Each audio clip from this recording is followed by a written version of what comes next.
Happy Thursday, first grade. Today, our story again is titled Groundhog. But before we start, I would like for you to turn over, and we're going to do something different. We're going to start the last word today, and we're going to go backwards, okay? Snows, hymns, shadow, snow, people, sky, the, at, looked, groundhog, Mr. Thought we'd change it up a little bit today. Let's turn it over and see what our story is going to tell us to write about today. The crowd around Mr. Groundhog was getting anxious. They stomped their feet and rubbed their hands together in the cold.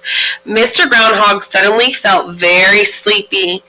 He longed for his warmth of his bed. He turned around and he glanced at the entrance of his burrow. But wait, what was that? It was a huge, dark shape leaning towards him. He gasped and got ready to run. What did Mr. Groundhog look at? Mr. Groundhog looked at his shadow. That is right. He looked at his shadow. So, what do we start our sentences with? Yes, a capital letter. Our capital letter, our word we're going to use is Mr.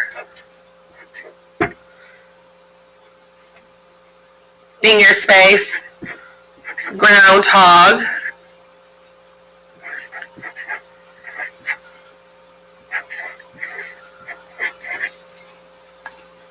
What did he look at? He looked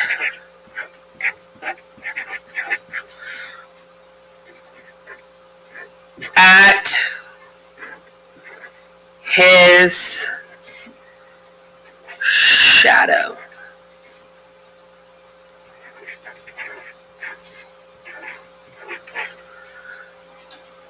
And we end our sentence in a period. Remember, if you have trouble with these words, you can always turn over and look at your word banks, okay?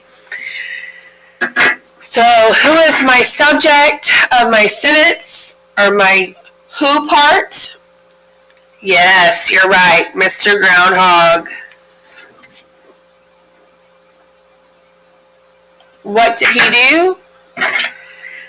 Yes, he looked at his shadow. Don't forget to separate your who and your doing part with a black slash, or your who and your predicate, because what did he do? Your predicate is what he did. He looked at his shadow. Make sure that your handwriting is neat. Make sure you have finger spaces in between your words. Make sure you have your punctuation and your capital letter.